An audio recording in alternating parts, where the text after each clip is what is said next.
Hi, this is Dr. Blumenthal again from Natural Transplants. We are here at the Bethesda, Maryland office, and this is Cynthia. Cynthia is 2 weeks from her surgery. And how were the last 2 weeks, Cynthia? The last 2 weeks have been great. I was not in a whole lot of pain, just a little bit of discomfort, and the itching was a little annoying at times, but that just means it's in the healing process. Yeah, so ready to get those stitches out. Yeah. Yes, good. It wasn't bad at all. Excellent. And this is pretty typical for 2 weeks out from the grafts. She doesn't normally wear her hair like this, but we put it up just for today. But you can see the grafts or the scabs are starting to fall out. We're almost 2 weeks out, so this week they should be coming out. And then let me wheel around here, and you can see the incision.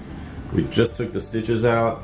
You can see it is pencil thin all the way around here, and this is pretty typical for our scars. A lot of people are worried, concerned what they look like, but you're never going to see this. This is going to blend in nice and smoothly once the irritation from the sutures is done, and the hair will cover it no problem. All right, so thank you again for letting us take a peek at you and for sharing with everybody, and we look forward to seeing what happens over the next year. Me too. All right, sounds great. Right. Call us now, 844-327-4247, and ask about our Hue and Hue Plus procedures, which move more hair than ever before. Hope to hear from you soon.